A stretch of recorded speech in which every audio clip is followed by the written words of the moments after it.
The snow had a blue color to it by the time we came down into the gulch. The kind of blue that means the light is nearly gone and the cold is about to get serious.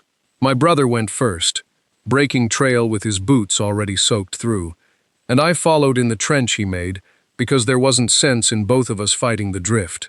We hadn't seen a building in 11 days, not since the trading post at Silverton, where the man behind the counter told us Barrow Creek was dead, had been dead since the spring, and that we'd be fools to go up that road with winter coming on. We went anyway.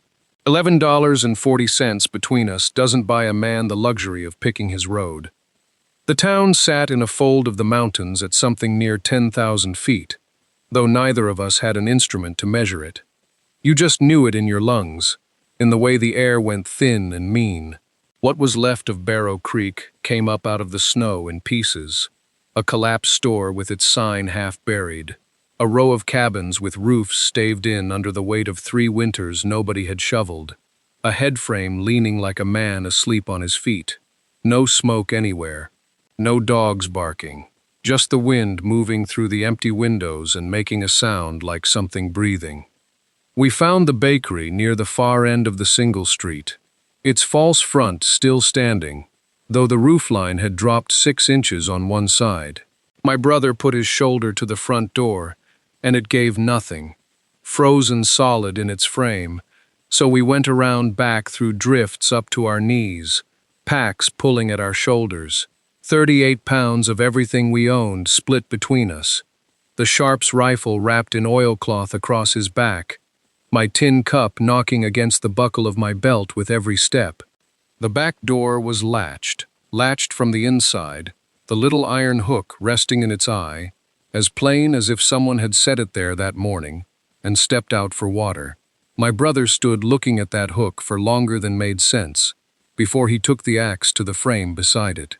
Inside, the cold had a different quality, stiller, older. There was a counter gone gray with dust, a scale with its pans tipped, shelves collapsed against the far wall, and against the back wall, half buried under fallen brick and a cracked dome of clay, there was an oven, and the iron door of it was shut tight, and when my brother worked it open with the flat of his hand wrapped in his sleeve, there was a loaf inside, small, blackened at the edges, hard as a stone. Whoever had put it in there had never come back to take it out. Caleb set the loaf down on the counter like it was something that might still wake up, and neither of us touched it again that first hour. I want to tell it plain, the way it happened, so I'll go back to before Barrow Creek, before the pass, before any of it.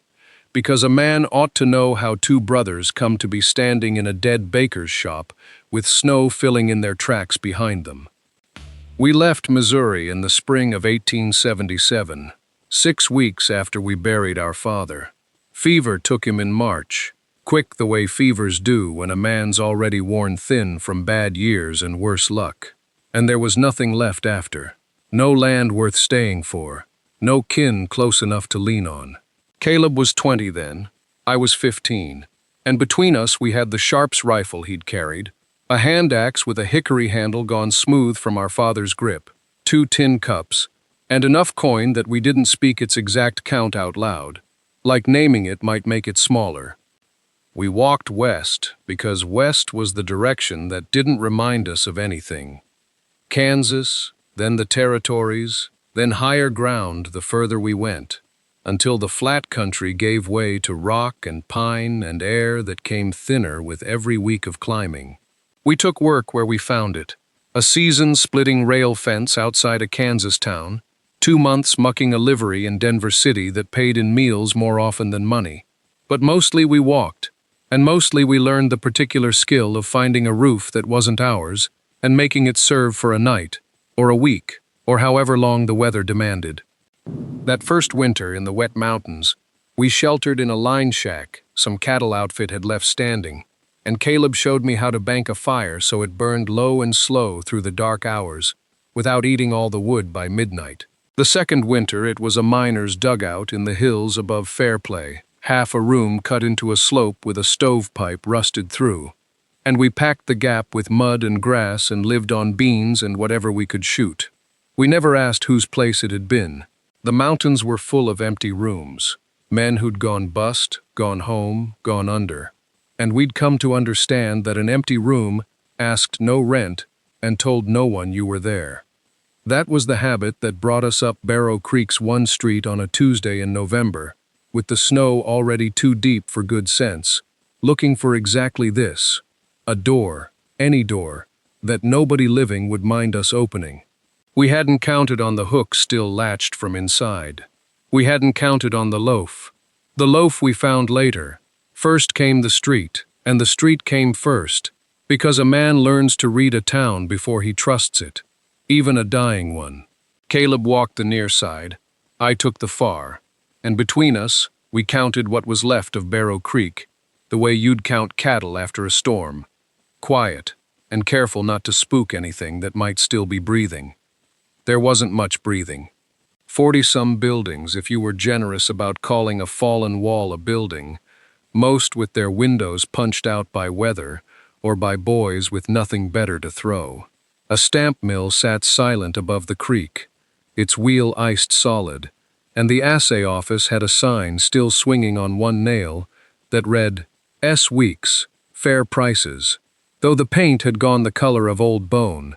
We found smoke rising from 3 chimneys and no more than 3. One came from a squat cabin at the north end, with a woodpile stacked man-high, and a child's boot frozen into the mud by the step. The Duras place, though we didn't have the name yet, only the boot and the smoke, and the sense of people holding on by will alone. The second came from a smaller shack closer to the creek, trim and swept, despite everything. A woman's touch plain in the way the path to the door had been shoveled clean, edge to edge. That would be the widow Pruitt, we'd learn, though that Tuesday, she was only smoke and a shoveled path. The third came from up the slope, from a leaning structure that might once have been a tool shed, and an old man's cough carried down to us on the wind before we ever saw him. Otis Rell, though he kept himself scarce that first day, and for some days after. 3 households, 3 fires. The rest of Barrow Creek belonged to the wind. We chose the bakery because it was the only building on the street, with its roof mostly whole, and because the sign above the door, Barrow Creek Bakery, painted gold letters gone dull as a dead man's teeth, promised a hearth big enough to matter. Inside, the cold had a different weight than outside, close and stale, holding old smells of scorched flour and wood smoke that never quite left a place like that. The oven dome had caved in on itself along the back, brick fallen inward, like a jaw with half its teeth knocked loose, and a drift of snow had come down through the broken chimney to lie in a neat white cone on the hearthstone, undisturbed as a grave. But the shelves were the thing that stopped us both at once, Caleb's hand still on the door. Tins of baking soda lined by size, a rolling pin hung on its peg, a proofing bowl set upside down to keep the dust off, as if the baker meant to lift it again come morning. Nothing scattered, nothing looted, nothing touched. A room a man had left in order, expecting somehow to come back to it. Caleb went to the hearth first, the way he always went toward whatever needed fixing, crouching to run a thumb along the fallen brick, judging what could be saved and what couldn't. I went the other way, past the counter with its scarred cutting board, toward the back room where a curtain of burlap sacking hung half off its rod. I don't know what I expected, a cot maybe, tools. What I found was a desk no bigger than a chair, and on it, weighted down by a flat iron gone rust red, a ledger bound in leather gone stiff and pale at the corners, the kind of stiffness that comes from being handled by cold hands, over and over, through a winter with nothing else to do. I called Caleb's name once, quiet, the way you'd call it in church, and he came and stood over my shoulder while I opened the cover with 2 fingers, careful of the spine. The first pages were columns. Flour, so many pounds, so many cents. Salt, yeast, when he had cause to buy it instead of keep his own. Names down the margin. Duras, twice a week, sometimes 3 loaves, sometimes 4. a running debt that climbed through the fall of '78 and was never once crossed out. Pruitt, smaller sums, paid regular. Rel, nothing for months, then a single entry, traded for labor, chimney work, no charge. And at the top of the first page, in a hand that started square and careful and grew looser as the pages went on, a name signed, like a man proud of it, Samuel Enke, proprietor, Barrow Creek Bakery, Est. 1872. 7 years of numbers. 7 years of a town's worth of families come in out of the cold for a loaf of bread, back when the street outside had windows lit in every house instead of black holes staring at nothing. I turned toward the last written page, because that's where the mystery always sits, at the end of a thing rather than the start of it. The entries there weren't tidy columns anymore. They were notes, half-sentences, dates without years as if he no longer needed the year written down, only the day. Flour low, 6 pounds left. D boy, no better. Fire through the night. And then nothing. Half a page left blank. The ink of the last line thinner than the rest, like the hand that wrote it had pressed less hard, or had less time. Caleb didn't say anything. He took the ledger from me, gentle, and set it back on the desk, exactly where it had lain, squared with the edge, the way the man himself might have kept it. There was a loaf in that oven, he said, half-baked. I saw the shape of it in the ash, before the drift covered it. I looked past him toward the front room, toward the hearth and its collapsed jaw of brick, and understood for the first time that whatever we'd walked into wasn't empty at all. That a man named Samuel Enke had been standing at that oven door the last time anyone in this town drew breath in it, and had not finished what he started. We stood there long enough that the light through the broken shutter moved a hand's width across the floor. Caleb was the one who broke it, the way he always did, by turning practical when the quiet got too heavy to hold. He walked to the hearth and crouched in front of it, and I heard him counting under his breath. Not prayers, just numbers, the way he counted rope or rifle cartridges. "Dome's cracked clean through on the north side," he said. "See where the brick's gone gray and flaked? That's heat shatter, not just cold." He was still firing it hard, right up until he wasn't. He reached in and drew out a chunk of brick, turned it over, set it down. Chimneys collapsed above the throat. That's why the smoke had nowhere to go, why the whole front room's black to the rafters. I asked him why it mattered, since the man who'd built it and burned in front of it was 2 winters gone. "Because the temperature outside this window is 19 degrees, Caleb said, "and dropping, and we've got no stove, and a hearth this size rebuilt throws heat all night on half the wood a fire pit would eat in 3 hours. He looked up at me. "We're not passing through this one, Eli. Not before spring." I didn't argue it. There wasn't an argument to make. We had $11.40, 38 pounds of gear between us, and a pass already choked white above 9,000 feet. A collapsed oven, with good bones, was worth more to us right now than any vein of silver this camp had ever pulled out of the ground. Caleb went to work the way he always did, without ceremony, laying his hands flat against the brick to feel where it held and where it gave. He found river stones stacked out back under a lean-to roof, half a cord of it, sized for a foundation someone once meant to build higher. He found brick, 40 or 50 sound ones, salvaged maybe from a chimney that never got finished, stacked neat against the bakery's rear wall like the man had been saving them on purpose. Clay he'd have to dig himself, down at the creek bend where the bank cut soft and red, and haul it up in whatever we could carry it in. 3 weeks, he said, more to himself than to me. Maybe less if the ground holds before it freezes solid. He was already sorting brick into piles, sound and cracked, muttering about mortar, and about how the chimney throat would need to be narrower than the old one to draw better. I watched him work and thought about the half-baked loaf under the ash, about a hand that had stopped pressing hard on the pen. It seemed a strange kind of luck, to be saved by a dead man's oven. I didn't say that aloud. Caleb wouldn't have wanted to hear it, not yet. Not with the light already failing and the whole rebuilding still ahead of us, like a debt neither of us had agreed to take on. We started on the stone before the clay, because Caleb said a firebox built on soft ground was a firebox you'd be rebuilding again come spring. Down at the creek bend, where the ice hadn't yet locked the water full through, we broke stone loose with the hand axe and our boot heels, river-rounded pieces the size of a skillet, some bigger, and carried them up the slope 2 and 3 at a time wrapped in our coats because we had no sled and no mule and no better idea.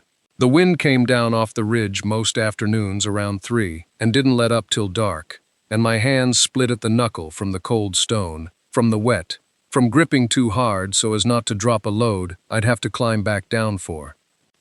Caleb laid the first course dry. No mortar, just fitting stone to stone, the way he must have watched somebody do once, somewhere, though he never said where. It looked solid. It wasn't. 3 days in, with the clay mortar mixed thin and gray, and smelling of the creek bottom, the first firebox wall we built cracked clean. Through the second morning we lit, even a small test fire in it. A sound like a knuckle popping, and then a seam opening top to bottom, letting daylight through where there should have been none. Caleb didn't curse. He just crouched there a long while looking at it, breath fogging, and then he pulled it down himself, stone by stone, and started again. He'd mixed the mortar too thin the first time, we decided. Water heavy, the kind that looks right going on and dries to nothing holding. The second batch he mixed stiffer, worked it longer with a stick until his arm ached, and packed it thinner between the stones instead of thick, the way you'd think would make it stronger but didn't. That firebox held through a fire that burned 2 hours before we let it go cold. The dome above it was worse. Twice we got the lower courses raised, only to watch the curve sag inward before the clay set, the whole shape wanting to fall into itself the moment we let go. And twice we pulled it back down to brick and stone piles and started the next morning, like the day before hadn't happened. Caleb took to building a low centering frame out of scrap lumber first, packing clay over that instead of trying to hold the ark by eye and hope. And it was the third dome, built over that frame on the 9th day since we'd started, that held when we knocked the wood loose from underneath and let it stand on its own. I remember looking at it in the gray afternoon light, this squat half-shape of stone and clay and salvaged brick, ugly and lopsided and ours, and thinking it looked less like something built than something that had simply refused, 3 times, to fall down. She came on the 10th day, in the hour before dusk, when the light goes the color of old pewter, and she did not knock so much as stand in the open doorway until we noticed her there. A woman of maybe 50 years, wrapped in a man's canvas coat too big for her shoulders, a shawl pinned close under her chin. She had a way of holding still that made me think of deer at the tree line, watching to see what we'd do before she committed to being seen. "You're the ones building at the bakery," she said. Not a question. Caleb wiped his hands on his trousers and told her yes, and gave our names, and she gave hers back, short and plain. Aldous Pruitt, like she was setting down something heavy and didn't want to carry it further than she had to. She didn't come inside. She stood at the threshold, looking past us at the oven, at the dome standing on its own for the first time, and something moved through her face that wasn't quite grief and wasn't quite relief. "Sam built that with his own hands," she said. "Twice, near as I recall. Rebuilt the first dome after a bad frost cracked it, back in 74 or 5. I asked her, careful, if she'd known him well. Everybody knew Sam Enke. Man baked bread for this whole camp when there was a camp to bake for. She pulled the coat tighter. He stayed on after the rest of us should have left. The winter, the Duros boy took sick. That would have been the winter before last. Child couldn't travel, fever wouldn't break, and Sam wouldn't leave a family with a sick child and no bread, and no way down the mountain till spring. She didn't say more than that at first, and I didn't press her, though I wanted to. There was a carefulness in how she chose her words, like she was walking a path she'd walked before and knew where the ice was. "Man kept that oven going through cold. That would have killed a lesser fool," she said finally. "Never asked for thanks, never took but what he was owed." She looked at Caleb, then at me, longer, like she was deciding something about us she hadn't decided yet. "You two rebuilding it. That's Sam's work you're finishing. Hope you know what that means before you go further." I asked her what she meant by that, and she only shook her head, already turning to go, saying the light was failing and she had her own fire to see to. But at the edge of the yard she stopped and looked back once. "Don't dig where you shouldn't," she said, and there was nothing threatening in it, only a tiredness, like she was warning us, the way you'd warn a child off a frozen pond. Then she was gone into the dark between the buildings, and Caleb and I stood there by the cooling stone with the fire dying orange behind the firebox door, neither of us saying anything for a good while. We didn't ask her what she meant. Some words you carry a while before you try to open them, and that one felt like it wanted carrying. Caleb banked the fire low that night and we went in, and didn't speak of Aldous Pruitt again, though I noticed him looking at the hearthstone longer than usual before he blew out the lamp. The chimney took us 4 more days to finish right. We'd salvaged what brick we could from the collapsed smokehouse behind the old assay office, and where the brick ran short we packed river clay thick as a man's forearm, working it in layers so it would cure without cracking, the way our father had shown Caleb once on a chimney in Missouri that I only half remembered. By the 14th of December, a Sunday, the flue drew clean, and Caleb declared we'd fire it proper the next morning. We built the first burn slow, feeding kindling through the firebox door an hour before dawn on the 15th, then split pine, then good dry aspen once the coals held heat enough to take it. I stood outside in the cold, watching smoke rise straight up off the new chimney cap, not a wisp of it leaking through the dome, and something in my chest came loose that I hadn't known was tight. It was Caleb who found the crock. He'd gone down into the root cellar off the back of the bakery looking for anything dry enough to burn, and he called up to me sharp enough that I came down the ladder 2 rungs at a time. The cellar was maybe 6 feet square, shelves rotted through, but at the back, wedged into a dugout hollow in the earth wall, sat a stoneware crock sealed with wax and a scrap of oilcloth tied round the rim, with twine gone brittle as old grass. Caleb worked the wax loose with his knife, careful, like he already knew it mattered before he knew why. Underneath, the cloth had kept most of the damp out, and inside was a gray paste, cracked at the surface, smelling of something sour and old but not spoiled, sharp, almost like vinegar and bread both at once. "Starter," Caleb said, and I asked him how in God's name a thing like that lived through 2 winters buried in frozen ground, and he only shook his head slow, same as Aldous had. We fed it that first night with flour we'd scraped together from Rel's cache, and the last of the Duras family's grain sack, warm water, patience. Nothing happened for 2 days. On the 3rd morning there were bubbles, small as pinpricks, working up through the paste, and a smell gone sweeter, alive. Caleb looked at it a long while before he spoke. "Sam kept this going too," he said. "Same as the fire." I didn't answer him. I was thinking about what Aldous had said about finishing another man's work, and wondering, not for the first time, how much of it we'd already agreed to without knowing. We baked the first loaves on a Thursday, the 11th of December by Caleb's count, though by then the days had gone so alike I'd stopped trusting my own tally.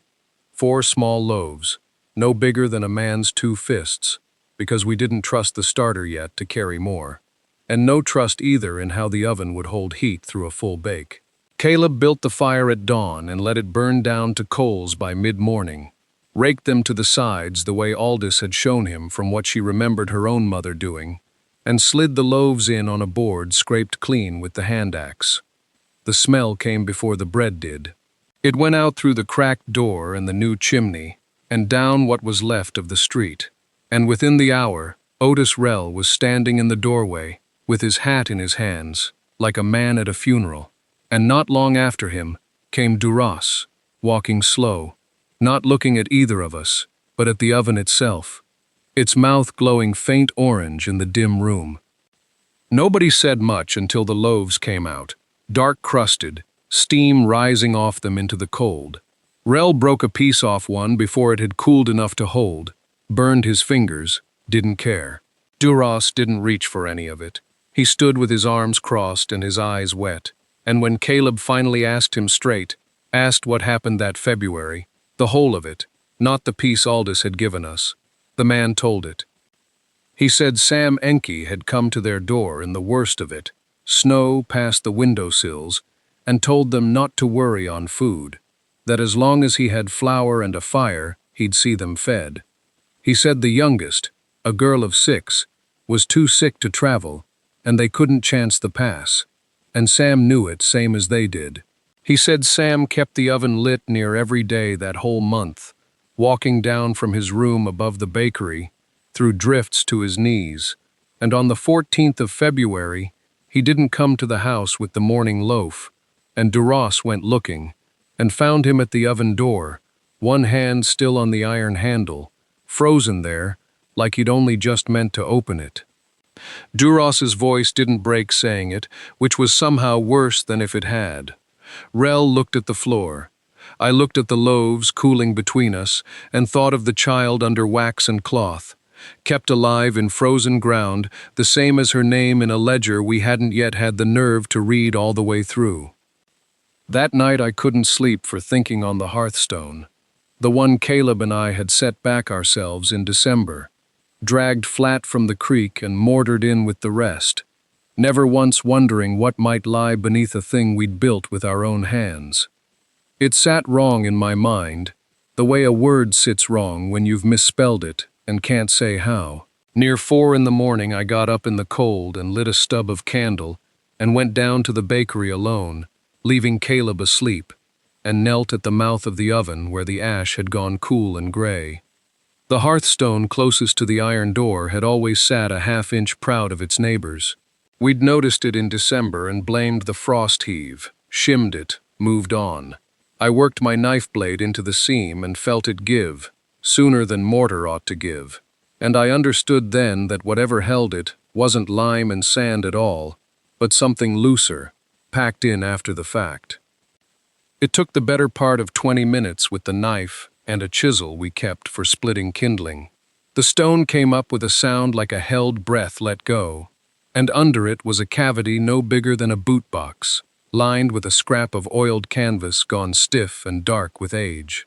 Inside sat a tin, the kind coffee comes packed in, its lid rusted at the seam but sealed enough that the wet 3 winters hadn't gotten past it.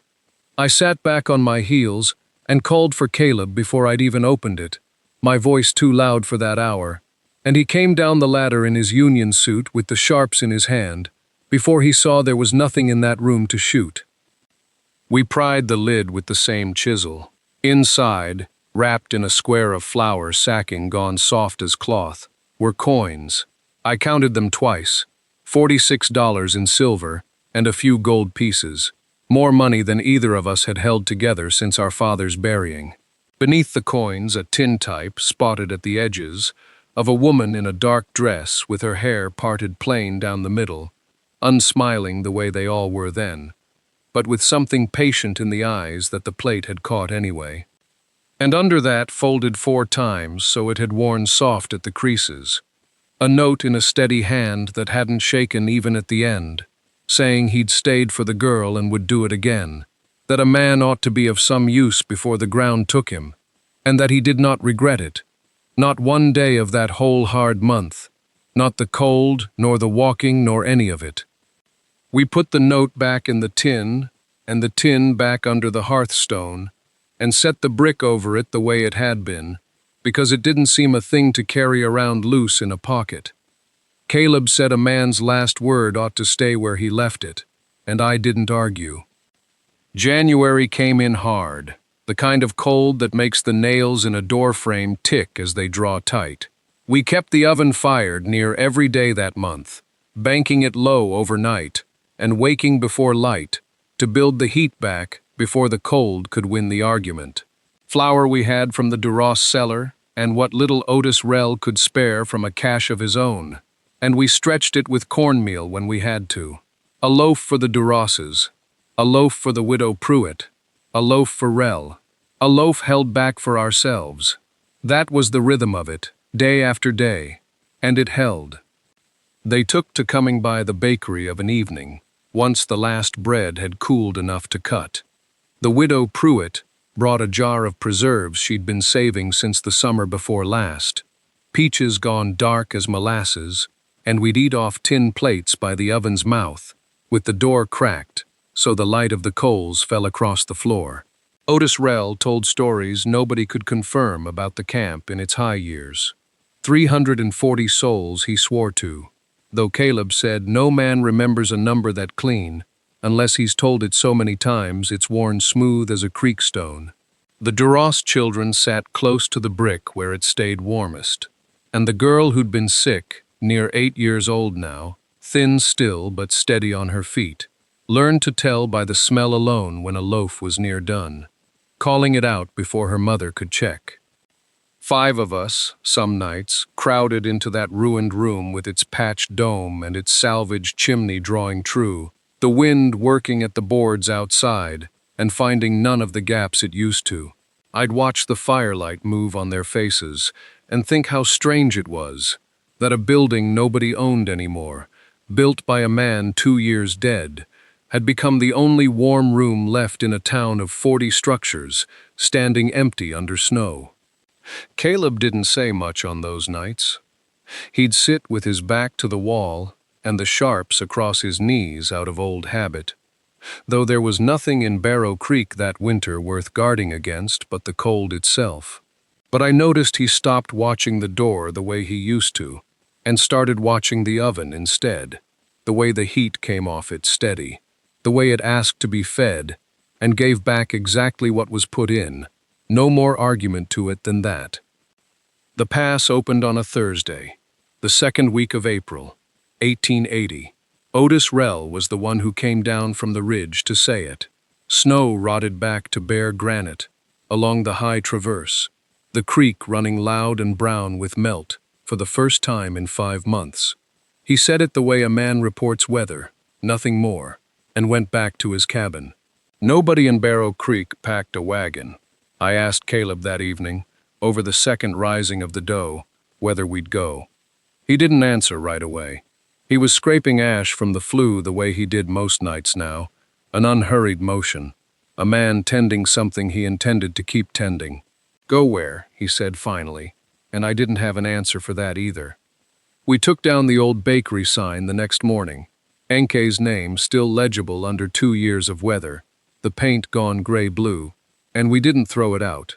Caleb planed it smooth on one side with the hand axe, and I lettered it fresh with a burnt stick and lamp black, Barrow Creek Bakery, and under it, smaller, the year, both years, his and ours, 1872 and 1880, like a ledger entry nobody but us would ever read as one.